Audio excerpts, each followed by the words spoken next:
నమస్తే welcome to TV 45 news bulletin లో ముందుగా హెడ్లైన్స్ చూద్దాం. జూబ్లీహిల్స్ లో బీఆర్ఎస్ ఓటమిపై స్పందించిన కేటీఆర్.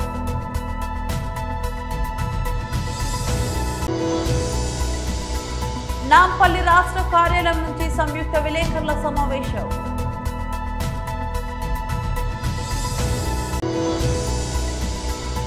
మాజీ మంత్రి శ్రీ సాకే శైలజనాథ్ మీడియాతో మాట్లాడారు.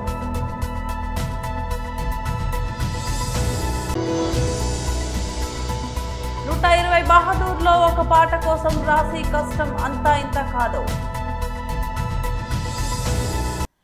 జూబ్లీహిల్స్ ఉప ఎన్నిక ఫలితంపై బీఆర్ఎస్ వర్కింగ్ ప్రెసిడెంట్ కేటీఆర్ స్పందించారు. మీడియాతో మాట్లాడుతూ తెలంగాణ ప్రయోజనాల కోసం ప్రతిపక్షంగా తమ పాత్రను కొనసాగిస్తామని ఆయన స్పష్టం చేశారు. నిర్విరామంగా కృషి చేసిన కేసీఆర్ బృందానికి ఆయన ధన్యవాదాలు తెలిపారు. ఎన్నో కష్టాల కోర్చి పనిచేసిన కార్యకర్తలకు ఆయన నమస్కారాలు అందించారు. జూబ్లీహిల్స్ ఉప ఎన్నికల్లో పార్టీ గెలుపొందాలని స్థానిక నాయకత్వం ఎంతో శ్రమించిందని ఆయన కొనియాడారు. రాష్ట్రంలో రాజకీయ ప్రత్యామ్నాయం తామేనని ప్రజలు స్పష్టమైన తీర్పు ఇచ్చారని ఆయన పేర్కొన్నారు. ఇకపై ప్రజా సమస్యలపై తమ పార్టీ పోరాటం చేస్తుందని ఆయన ఉద్ఘాటించారు. వ్యక్తిగత సమస్యలు ఉన్నప్పటికీ పార్టీ కోసం కార్యకర్తలు నాయకులు ఎంతో ఉత్సాహంగా పనిచేస్తారని కేటీఆర్ అన్నారు. గత 2 ఏళ్లుగా ప్రధాన ప్రతిపక్ష పార్టీగా బీఆర్ఎస్ సమర్థవంతమైన పాత్ర పోషిస్తుందని ఆయన అన్నారు. కృతజ్ఞతలు తెలియజేస్తా ఉన్నాను. ఎన్నో కష్ట నష్టాల కోర్చి ఒకరిద్దరు కాదు, నిజంగా చెప్పాలంటే కొంతమంది తమ వ్యక్తిగతమైన సమస్యలు ఉన్నా కూడా వాటన్నిటినీ పక్కన పెట్టి నిర్విరామంగా పనిచేసినారు. వారందరికీ పేరు పేరున హృదయపూర్వకంగా వినమ్రంగా నమస్సులు, వినమ్రంగా ధన్యవాదాలు. దాదాపు ప్రతి బూత్లో 407 బూత్లు ఉంటే ప్రతి బూత్లో మా జూబ్లీహిల్స్ స్థానిక నాయకత్వం చాలా అద్భుతంగా కష్టపడ్డారు. వారికి కూడా హృదయపూర్వకంగా నా ధన్యవాదాలు, హృదయపూర్వకంగా వారికి కూడా నమస్కారాలు. శ్రీమతి మాగంటి సునీతా గోపీనాథ్ గారు అభ్యర్థి కొత్తదైనప్పటికీ, వారికి ఇదివరకు రాజకీయ అనుభవం లేకపోయినప్పటికీ వారు కూడా నిజంగా చాలా కష్టపడ్డారు. చాలా పెద్ద ఎత్తున వారు కూడా మరి పోరాటం కూడా చేసినారు. చివరి రోజు మరి ఏ రకంగా వారు పోరాడినారో మీరు అందరూ కూడా చూశారు. వారికి కూడా నా అభినందనలు. ఎందుకంటే కొత్త అభ్యర్థి అయినప్పటికీ ఎక్కడా కూడా ప్రత్యర్థి, ముఖ్యంగా అధికార పార్టీ అయినప్పటికీ, అధికార యంత్రాంగం మొత్తం ఉన్నప్పటికీ వారు కూడా మొక్కవోని ధైర్యంతో కొట్లాడినారు. సునీతా గోపీనాథ్ గారికి మనస్ఫూర్తిగా నా అభినందనలు. అట్లాగే బీఆర్ఎస్ పార్టీకి మరి ఓటేసిన జూబ్లీహిల్స్ ప్రజలకి మరి చివరి ఓటింగ్ శాతం ఇంకెంత తెలియదు, బట్ చాలా గణనీయంగా గౌరవప్రదంగా మా పార్టీకి కూడా ఓట్లు వచ్చినాయి. మరి మాకు ఓటేసిన జూబ్లీహిల్స్ ప్రజలందరికీ కూడా పేరు పేరున వారికి కూడా కృతజ్ఞతలు. సరే, సహజంగానే ఒక రాజకీయ పార్టీగా ఎన్నికల్లో దిగినప్పుడు గెలుస్తామనుకొని దిగుతాం, గెలుస్తామనుకొని కొట్లాడతాం, గెలవాలని కొట్లాడతాం. అట్లనే కొట్లాడినాం. గత 2 ఏళ్లుగా బీఆర్ఎస్ పార్టీ ప్రధాన ప్రతిపక్ష పార్టీగా తన పాత్రను అద్భుతంగా పోషించింది. ప్రజా సమస్యలను మరి కేంద్రంగా చేసుకొని ప్రజల వాదనను, ప్రజల వేదనను ఇవాళ ప్రభుత్వం ముందు పెట్టడంలో, అది శాసనసభలో అయితేనేమి, ప్రజాక్షేత్రంలో అయితేనేమి, సోషల్ మీడియాలో అయితేనేమి చాలా బలంగా బీఆర్ఎస్ పనిచేస్తున్నది. మా పని ఇట్లాగే భవిష్యత్తులో కూడా కొనసాగుతూనే ఉంటుంది. ఎందుకంటే ఈ ఉప ఎన్నికల్లో కూడా మేము నిజాయితీగా కొట్లాడినాం. ప్రజా సమస్యల్ని కేంద్ర బిందువుగా చేసుకొని, ప్రజలనే ఎజెండాగా చేసుకొని ఎన్నికల్లో డెఫినెట్గా చిత్తశుద్ధితో నిజాయితీగా మేము కొట్లాడినాం. మీకు తెలుసు ఎట్లా ఎన్నికలు జరిగినాయి కూడా అందరు చూసినారు, నేను చెప్పక్కర్లేదు ప్రత్యేకంగా. మరి మొత్తం ఎన్నిక ప్రచారం ముగిసేదాకా ఎట్లా జరిగింది, ప్రతి సర్వేలో కూడా బీఆర్ఎస్ గెలుస్తుందని ఎట్లా చెప్పింది, ఆ తర్వాత ఆఖరి 3 రోజులు ఏం జరిగింది, ఇదంతా ప్రజలు చూసినారు. కానీ అందులోకి పోను, అవి చెప్పను. కానీ ఒకటి మాత్రం వాస్తవం, ఈ ఎన్నిక డెఫినెట్గా మరి మాకు కొత్త ఉత్సాహాన్ని ఇచ్చింది, కొత్త బలాన్ని ఇచ్చింది. ఎందుకంటే మరి స్పష్టంగా ప్రజలు ఒక తీర్పు ఇచ్చారు. ఈ రాష్ట్రంలో ప్రత్యామ్నాయం కేవలం బీఆర్ఎస్ మాత్రమే. ఇంకా అది అందులో అనుమానమే లేకుండా ఖచ్చితంగా ఈ ప్రభుత్వం ఏదైతే పనిచేస్తుందో వారికి ప్రత్యామ్నాయంగా పోరాడుతున్న ఒకే ఒక్క పార్టీ బీఆర్ఎస్ అనే మాట స్పష్టంగా ప్రజలు చెప్పారు. డెఫినెట్గా దాన్ని కూడా మేము మాకు నాంపల్లి రాష్ట్ర కార్యాలయం నుంచి సంయుక్త విలేకరుల సమావేశం నిర్వహించారు. సంజయ్ గారు కూడా ఉన్నారు కాబట్టి వారు కూడా మాట్లాడతారు, మహేశ్వరి గారు కూడా మాట్లాడతారు. ఎక్కువసేపు మీ సమయం తీసుకోకుండా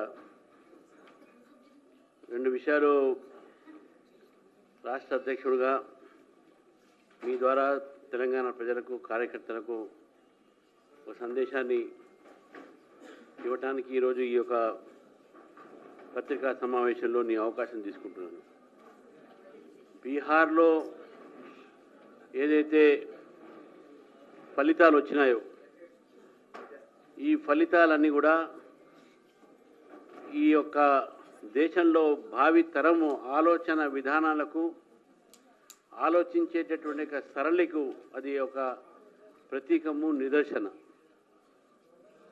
ఈ మధ్య కాలంలో కాంగ్రెస్ పార్టీ నాయకులు ఎక్కడ పడితే అక్కడ ఇండి అలయన్స్లో కొంతమంది నాయకులు నేపాల్లో జంజీ లాగానే భారతదేశంలో కూడా ఇక్కడ ఆందోళన జరుగుతుంది, ఎలక్షన్ కమిషన్ తగలబెడతాం, ఎలక్షన్ కమిషన్ను కొడతాం, రోడ్ల మీద పడి మేము అనార్కీని సృష్టిస్తామని చెప్పి మాట్లాడేట్టుగా బహిరంగంగా మాట్లాడేటువంటి ఇటు తేజస్విని యాదవ్ కావచ్చు, ప్రియాంక గాంధీ కావచ్చు, ఇటు రాహుల్ గాంధీ కావచ్చు.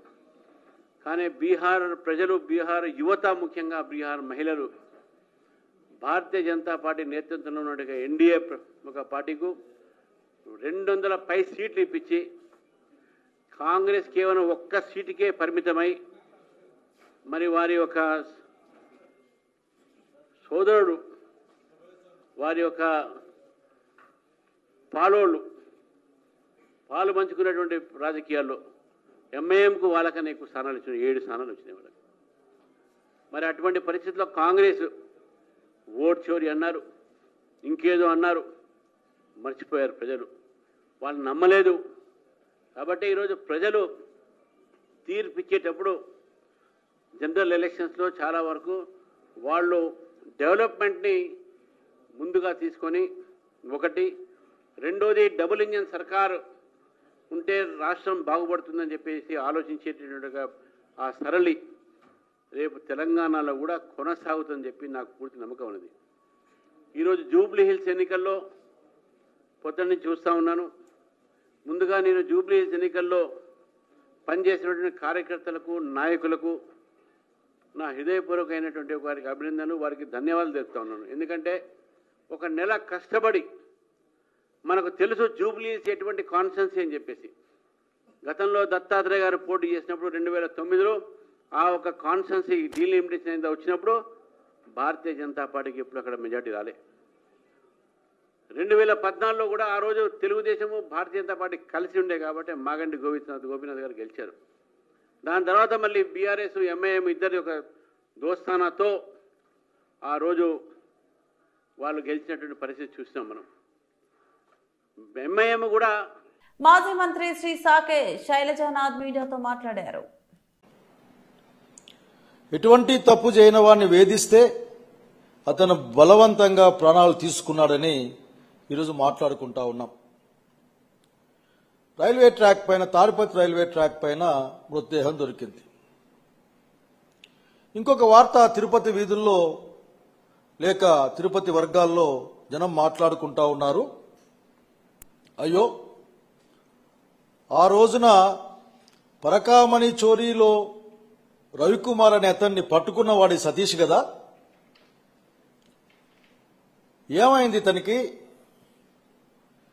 ఆ పరకామణి కేసు కూడా లోక్ అదాలత్ ద్వారా పరిష్కారం చేసుకున్నారు కదా.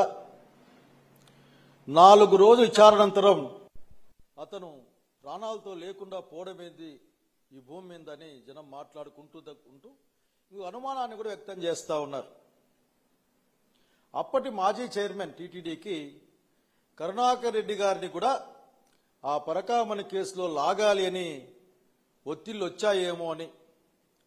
వచ్చాయని తిరుపతి వర్గాల్లో మాట్లాడుతూ ఉన్నారు చాలా మంది. వీటన్నిటికీ సమాధానం చెప్పాల్సింది ప్రభుత్వమే. ఎందుకంటే ఒక కీలకమైన అంశం, అసలే తిరుపతిని దాదాపు రాజకీయాల కేంద్రంగా మార్చిన తర్వాత ప్రతి ఈవెంట్ కూడా రాజకీయంగానే అక్కడ రూపాంతరం చెందే కార్యక్రమంలో అది లడ్డు కావచ్చు, దర్శనం కావచ్చు, ఏదైనా సరే శ్రీవారిని, నిజంగా శ్రీవారి భక్తులం మాలాంటి వాళ్ళం, శ్రీవారిని రోజు రోజుకి రాజకీయాల్లోకి లాగడం చూసి మేము బాధపడతా ఉంటాం. భయపడతా ఉంటాం కూడా, ఇది ఎక్కడ తీసుకెళ్తారు అసలుకి వెంకటేశ్వర స్వామిని అని. ఈ రోజున ఈ ప్రభుత్వం సమాధానం చెప్పాలి. మీ విచారణలో ఏ స్థాయిలో ఒత్తిడి ఉంటే ఒక వ్యక్తి ప్రాణం పోగొట్టుకునేంతగా ఉంటుందో చెప్పాల్సిన అవసరం ఉంది. ఏం అర్థం కావడంలే. వాళ్ళ ఫ్రెండ్స్తో కొద్దిమంది వాళ్ళు ఏం మాట్లాడుకుంటున్నారంటే, బహుశా పేరు చెప్పమంటే చెప్పలే నాకు, సార్ చాలా ఒత్తిడి ఉంది సార్, అసలుకి సతీష్ చాలా బాధపడతా ఉన్నాడు, ఆఖరికి నేనేం తప్పు చేయలేదు, కేసు పట్టుకుందే నేను కదా, ఎంత న్యాయం ఇది అని వాళ్ళ ఫ్రెండ్స్తో చెప్పినట్లు కొద్దిమంది మాట్లాడారు. నేను చెప్పేది ఒకటే, ఈ ప్రభుత్వానికి మీరు సిట్లు వేస్తారు, అవ్వేస్తారు, లేని కేసుల్లో మనుషులు ఇరికిచ్చే ప్రయత్నం చేస్తారు. ఈ రాష్ట్ర వ్యాప్తంగా గమనిస్తూ ఉన్నాం.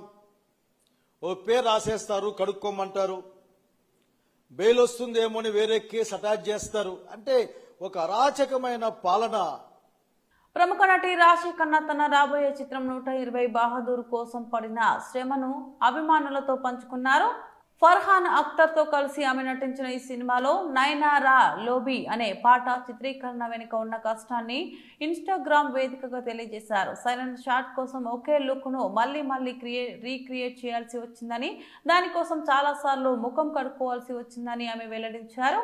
ఈ మేరకు తన ఫోటోలను షేర్ చేస్తూ, ఈ లుక్ కోసం వాడిన రంగులు, హస్తకళ, సాంస్కృతిక వివరాలు నాకు చాలా ప్రత్యేకం. ఈ పాట చిత్రీకరణలో సరైన టేక్ కోసం ఎన్నిసార్లు ముఖం కడుక్కొని మొత్తం లుక్ ను తిరిగి రీక్రియేట్ చేశానో నాకే గుర్తులేదు. రంగుల వాడకం లెక్కలేనని రీసెట్లు ఉన్నప్పటికీ నా హెయిర్ మేకప్ టీమ్ ప్రతి టేక్ లోనూ ఎంతో ఓపికగా పర్ఫెక్ట్ గా పనిచేస్తారని రాసి తన పోస్ట్ లో పేర్కొన్నారు. ఈ సందర్భంగా తన లుక్ ను ఎంతో సహజంగా అద్భుతంగా తీర్చిదిద్దిన తన మేకప్, హెయిర్, కాస్ట్యూమ్ డిజైన్ బృందానికి ఆమె ప్రత్యేక కృతజ్ఞతలు తెలిపారు. ఒక మంచి అవుట్పుట్ వెనుక ఇంతమంది కృషి ఉంటుందని ఆమె అన్నారు. జావేద్ అలీ, ఆశీష్ కౌర్ ఆలపించిన నైనారా లోబీ పాట ఒక అందమైన రొమాంటిక్ గీతం. అందులో ఫర్హాన్ అఖ్తర్, రాశి ఖన్నా మధ్య కెమిస్ట్రీని చక్కగా చిత్రీకరించారు. ఎక్సెల్ ఎంటర్టైన్మెంట్స్ నిర్మించిన 120 బహదూర్ చిత్రం రేజాంగుల సరిహద్దులో 120 మంది సైనికులు చూపిన విరోచిత పోరాటం ఆధారంగా తెరకెక్కింది. రాజ్నిష్ రాజీ గాయ్ దర్శకత్వం వహించిన ఈ యాక్షన్ థ్రిల్లర్ నవంబర్ 21న విడుదల కానుంది. సిద్దిపేట జిల్లా దౌలతాబాద్ మండల కేంద్రంలోని కాంగ్రెస్ పార్టీ అధ్యక్షులు పడాల రాములు ఆధ్వర్యంలో జూబ్లీహిల్స్ లో ఘన విజయం సాధించిన కాంగ్రెస్ పార్టీ ఎమ్మెల్యే అభ్యర్థి నవీన్ యాదవ్ భారీ మెజార్టీతో గెలుపొందిన సందర్భంగా పార్టీ చేస్తున్న సంక్షేమ పథకాలు, కార్యక్రమాలు, ప్రభుత్వం చేసిన అభివృద్ధి చూసి జూబ్లీహిల్స్ ప్రజలు కాంగ్రెస్ పార్టీని గెలిపించడం జరిగింది.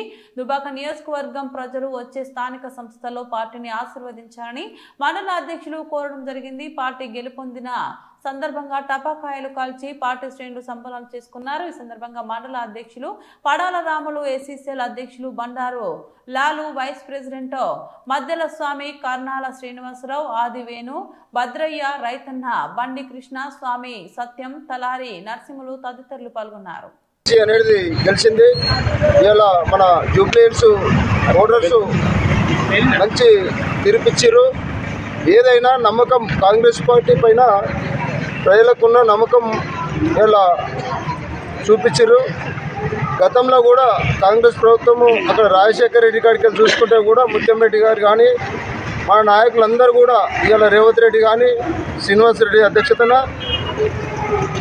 కాంగ్రెస్ పార్టీ అన్ని వర్గాలకు కూడా ఇప్పుడు కాదు గతంలో కూడా విద్య కానీ, వైద్యం కానీ, వ్యవసాయం కానీ అన్ని రంగాల ప్రజలను కలుపుకపోయే సత్తా దమ్ము ఒక కాంగ్రెస్ పార్టీకే ఉంది, రేవంత్ రెడ్డికే ఉంది. కాబట్టి ఆ నమ్మకము మన జూబ్లీహిల్స్ ప్రజలు రుజువు చూపించారు. కాబట్టి రేపటి స్థానిక సంస్థల ఎలక్షన్లలో మన దుబ్బాక ప్రజలు కూడా, మన దుబ్బాక ఓటర్స్కి, ప్రజలకు అందరికీ నమస్కారం చేస్తున్నా. రాష్ట్రం అంతా మారినా కానీ మన దుబ్బాక ప్రజలు మారరా అని చెప్పి నేను రిక్వెస్ట్ చేస్తున్నా. రేపు వచ్చే స్థానిక సంస్థల్లో రాష్ట్రం అంతా ఎట్లుందో మనం కూడా గట్లే ఉండాలని నేను రిక్వెస్ట్ చేస్తున్నా. గతంలో దాదాపు 10 సంవత్సరాల నుంచి కూడా చూస్తున్నాం మనం మన కొత్త ప్రభాకర్ రెడ్డి గారు 10 years ఎంపీగా చేసిండు, ఎమ్మెల్యేగా చేసిండు. ఎక్కడి రోడ్స్ కూడా అక్కడనే ఉన్నాయి, ఎక్కడ స్కూళ్ళు అక్కడనే ఉన్నాయి, ఎక్కడ మార్కెటింగ్ వ్యవస్థ అక్కడనే ఉంది. ఇలా సిగ్గుచేటైన విషయం 10 సంవత్సరాలు చేసి ఇలా మన కోడి కూతలు కూస్తున్నారు. ఈ రోడ్ ఇటుంది, ఆ రోడ్ ఏం చేసిరని ఏం మాట్లాడుతున్నారు, ఏం సంగతి ఒకసారి అర్థం చేసుకోవాలి. ఇదాంతోనన్నా మీకు బుద్ధి రావాలి, కళ్ళు తెరవాలి. ఈ జూబ్లీ హిల్స్ ఎలక్షన్స్తోని టీఆర్ఎస్ నాయకులు కానీ బీజేపీ నాయకులు కానీ ఇలా రాష్ట్రంలో అభివృద్ధి కానీ రేవంత్ రెడ్డి వచ్చిన తర్వాత అన్ని వర్గాల ప్రజలకు కానీ ఎట్లా జరుగుతున్నదో, గతంలో మీరు ఏం చేసిరో అనేది ఒకటి కళ్ళు తెరిచి బుద్ధి తెచ్చుకోని చెప్పి మాట్లాడాలని చెప్పి నేను డిమాండ్ చేస్తున్నా. ఈ సందర్భంగా రేపు స్థానిక సంస్థల్లో కూడా ఇదే రీతిగా మన కాన్స్టిట్యున్సీలో అన్ని స్థానిక సంస్థల జడ్పీటీసీ కానీ ఎంపీటీసీ కానీ ఎంపీపీ కానీ సర్పంచులు కానీ పెద్ద మొత్తంలో కాంగ్రెస్ పార్టీకి ఇచ్చి డెవలపింగ్లో ముందుకు పోదని చెప్పి కోరుకుంటున్నా. ఈ అవకాశం ఇచ్చిన అందరికీ కూడా ధన్యవాదాలు. జూబ్లీ హిల్స్ నియోజకవర్గ ప్రజలకు ప్రత్యేక ధన్యవాదాలు తెలుపుతున్నాం. ఎందుకంటే వాళ్ళు ఒక మంచిని గుర్తించిండ్రు. ఇన్ని సంవత్సరాలు మేము పనికిరాని పార్టీకి ఓట్లేసి ఆ జూబ్లీ హిల్స్ నియోజకవర్గాన్ని ఖరాబ్ చేసుకున్నామనే ఉద్దేశంతో వాళ్ళు ఇలా రేవంత్ రెడ్డి పెట్టినటువంటి అభ్యర్థిని గెలిపించి వాళ్ళు మంచి పని చేసినారు. వాళ్ళకు ప్రత్యేకంగా ధన్యవాదాలు తెలియజేస్తున్నాం. వైద్య విద్యార్థులు ర్యాగింగ్ డ్రగ్స్ కు దూరంగా ఉండాలని రామగుండం పోలీస్ కమిషనర్ అంబద్ కిషోర్ జూ అన్నారు. ఈ మేరకు రామగుండంలోని సింగరేణి మెడికల్ కళాశాలలో యాంటీ ర్యాగింగ్ డ్రగ్స్ అంశాలపై విద్యార్థులకు అవగాహన కల్పించారు. విద్యార్థులు ర్యాగింగ్ భూతానికి దూరంగా ఉండాలని, తద్వారా సమాజ అభివృద్ధికి పాటుపడాలని కోరారు. కళాశాలలో మొదటి నుంచి విద్యార్థులకు పూర్తి స్థాయిలో అవగాహన కల్పిస్తున్నట్లు పేర్కొన్నారు. ఇతర రాష్ట్రాల నుంచి సింగరేణి మెడికల్ కళాశాలలకు విద్యార్థులు పెద్ద ఎత్తున వస్తున్నారని, వారికి ఎలాంటి ఆందోళనలు భయాలు లేకుండా యాంటీ ర్యాగింగ్ డ్రగ్స్ తో పాటు సైబర్ క్రైమ్ పై అవగాహన కల్పించినట్లు కళాశాల ప్రిన్సిపల్ నరేందర్ తెలిపారు. ఎవరైతే విద్యార్థులు ర్యాగింగ్ కు పాల్పడితే తామే పోలీసులకు అప్పగిస్తామని హెచ్చరించారు. Good morning everybody.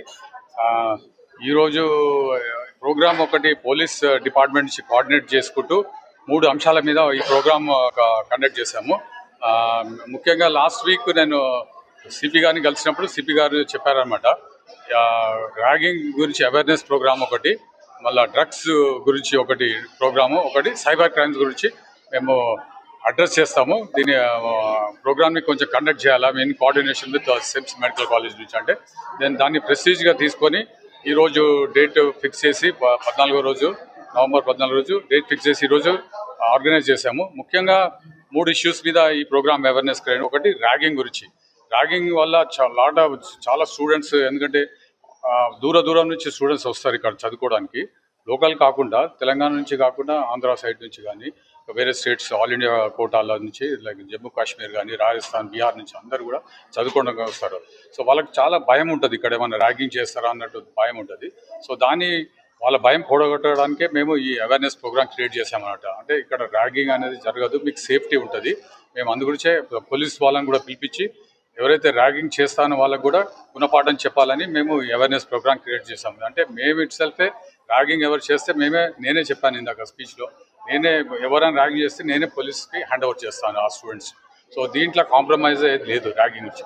సో వాళ్ళకి రూల్స్ కూడా చెప్పాను, ర్యాగింగ్ చేస్తే ఏం కాన్సిక్వెన్సెస్ ఉంటాయి, వాళ్ళ లైఫ్ స్పాయిల్ అయిపోతుంది, రేపు ఫ్యూచర్లో వాళ్ళ సీట్ క్యాన్సిల్ అవుతుంది, ఎంబీబీఎస్ సీట్ క్యాన్సిల్ అవుతుంది, ఎన్ఎంసీ ప్రకారం సీట్ క్యాన్సిల్ అవుతుంది, ప్లస్ వాళ్ళకి ఎక్కడ కూడా బయట దేశం వెళ్ళడానికి పాస్పోర్ట్ క్యాన్సిల్ అవుతుంది, వాళ్ళ ఆధార్ కార్డ్ క్యాన్సిల్ అవుతుంది, అదర్ ఎనీ పీజీ సీట్స్ కూడా రావడానికి ఆస్కారం ఉండదు. సో ఇవన్నీ ఉద్దేశించి వాళ్ళకు అవేర్నెస్ ప్రోగ్రామ్ క్రియేట్ చేస్తాము స్టూడెంట్స్కి. సో దట్ ఇక్కడ ర్యాగింగ్ జరగకుండా మీరు హ్యాపీగా మీకు ఏం ఫెసిలిటీస్ కావాలంటే ఆ ఫెసిలిటీస్ ఇస్తాం మీకు స్టూడెంట్స్కి ఈ ఇన్స్టిట్యూషన్లో. బట్ మీరు ర్యాగింగ్ మాత్రం చేయకూడదు, ఇక్కడ ర్యాగింగ్ అనేది కనబడకూడదు. సిమ్స్ రామగుండంలో ర్యాగింగ్ మాత్రం కనబడకూడదు అని మేము అడ్వైజ్ చేశాము. అలాగే పోలీస్ కమిషనర్ గారు కూడా చక్కగా చెప్పారు, ర్యాగింగ్ గురించి చేస్తే ఏమేమి కాన్సిక్వెన్సెస్ ఉంటాయి, ఏమేమి శిక్షలు ఉంటాయి అవి కూడా చెప్పారు. తదుపరి అగైన్ మళ్ళీ డ్రగ్స్ వాడితే ఎలా సొసైటీకి బ్యాడ్గా ఉంటుందో, మన కంట్రీకి ఎంత బ్యాడ్ పేరు వస్తుందో, ఇన్స్టిట్యూషన్కి ఎంత బ్యాడ్ పేరు వస్తుందో. యాక్చువల్లీ డాక్టర్సే మందులు రాస్తారు, సో డాక్టర్స్కే డ్రగ్స్ తీసుకున్నారంటే ఎంత చెడ్డ పేరు. సో వీళ్ళే సొసైటీకి మీరు డ్రగ్స్ తీసుకోవద్దని అడ్వైస్ చేస్తారు. సో డాక్టర్సే డ్రగ్స్ తీసుకుంటే ఎంత చెడ్డ పేరు వస్తుంది ఇన్స్టిట్యూషన్కి. సో ఆ ఇన్స్టిట్యూషన్ చెడ్డ పేరు వస్తే రేపు ఫ్యూచర్లో గ్రేడింగ్ అనేది కూడా పడిపోతుంది ఇన్స్టిట్యూషన్. సో దాని గురించి ఉద్దేశించి కూడా మేము డ్రగ్స్ గురించి వాడద్దు, డ్రగ్స్ వాడినా కూడా మాకు ఇన్ఫార్మ్ చేయాలని చెప్పాము. పోలీస్ పీపుల్ ఆల్సో కూడా చెప్పారు వాళ్ళకు, డ్రగ్స్ ఏదైనా వాడితే మాకు ఇన్ఫార్మ్ చేయండి అని. సో దాన్ని ఉద్దేశించి కూడా అవేర్నెస్ ప్రోగ్రామ్ క్రియేట్ చేశాం ఈరోజు. లాస్ట్లీ సైబర్ క్రైమ్స్ గురించి మాట్లాడారు, సిపి గారు కూడా ఎక్స్ప్లెయిన్ చేశారు, మేము కూడా ఎక్స్ప్లెయిన్ చేశాం. సైబర్ క్రైమ్స్ మెయిన్లీ ఇప్పుడు లేటెస్ట్గా ఆర్టిఫిషియల్ ఇంటెలిజెన్స్ వచ్చే ఈ తరుణంలో లాట్ ఆఫ్ ఏం చేస్తున్నారంటే పేషెంట్ యొక్క డేటా ఉంటుంది, అది చాలా సీక్రెట్గా మెయింటైన్ చేయాలి డాక్టర్స్ కానీ ఇన్స్టిట్యూషన్స్ కానీ హాస్పిటల్స్ కానీ. సో దాన్ని ఒక్కొక్కసారి సైబర్ క్రైమ్ హ్యాక్ చేసి లీక్ చేసి బయట వాడుతూ ఉంటారు. సో అది చాలా ఇబ్బందికరమైన విషయం ఫర్ ద పేషెంట్స్. సో ఇది one of the cyber crime ఒక నేరం అంటారు. సో దాన్ని దృష్టిలో ఉంచుకొని కూడా సిపి గారు కూడా అడ్వైజ్ చేశారు, మేము కూడా అడ్వైజ్ చేశాము. Plus other issues, cyber crime issues like hacking, phone hacking, money hacking, అవన్నీ ఎలా జరుగుతాయి, మార్ఫింగ్, ఫొటోస్ మార్ఫింగ్ ఎలా జరుగుతాయి, అవన్నీ జరిగితే ఎలా సైబర్ క్రైమ్ని ఎలా అప్రోచ్ కావాలనేది ఉద్దేశించి కూడా మేము అవేర్నెస్ ప్రోగ్రామ్ క్రియేట్ చేశాం. సో ఈ ప్రోగ్రామ్ సక్సెస్ఫుల్ అయినందుకు నేను అందరి స్టూడెంట్స్, ఫ్యాకల్టీ, విధంగా పోలీస్ డిపార్ట్మెంట్ తరఫున, మీడియా తరఫున అందరికీ నా కృతజ్ఞతలు తెలుపుకుంటున్నాను. Thank you very much. Jubilee Hills ఉప ఎన్నికల ఫలితంపై తెలంగాణ ముఖ్యమంత్రి రేవంత్ రెడ్డి స్పందించారు. కాంగ్రెస్ పార్టీ అభ్యర్థి నవీన్ యాదవ్ విజయం సాధించిన సందర్భంగా ఏర్పాటు చేసిన మీడియా సమావేశంలో ఆయన మాట్లాడుతూ ఉప ఎన్నికలో కాంగ్రెస్ పార్టీ గెలుపు తమ బాధ్యతను మరింతగా పెంచిందన్నారు. 2 ఏళ్లు పూర్తి చేసుకున్న తమ పాలనలో ప్రజలు ఆమోదం తెలిపారని అన్నారు. రాజకీయాల్లో కేసీఆర్ క్రియాశీలకంగా లేనందున తాను ఆయన గురించి మాట్లాడనని స్పష్టం చేశారు. ఆరోగ్యం అంతంత మాత్రంగా ఉన్న నాయకుడిని విమర్శించడం భావ్యం కాదన్నారు. అయితే కేటీఆర్ కు అహంకారం పోలేదని, హరీష్ రావు అసహనం తగ్గించుకోవాలని హితవు పలికారు. వారి తీరు మారకుంటే ప్రజలు ఎలా అంగీకరిస్తారన్న విషయాన్ని అర్థం చేసుకోవాలని అన్నారు. స్థానిక సంస్థల ఎన్నికలపై కూడా రేవంత్ రెడ్డి స్పందించారు. మంత్రుల అభిప్రాయాలను తీసుకుని స్థానిక సంస్థల ఎన్నికలపై నిర్ణయం తీసుకుంటామని తెలిపారు. బులెటిన్ ముగించే ముందు మరోసారి హెడ్లైన్స్ చూద్దాం. జూబ్లీహిల్స్ లో బీఆర్ఎస్ ఓటమిపై స్పందించిన కేటీఆర్.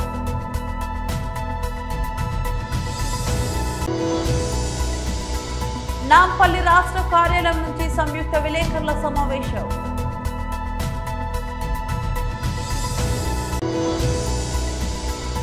మాజీ మంత్రి శ్రీ సాకే శైలజనాథ్ మీడియాతో మాట్లాడారు.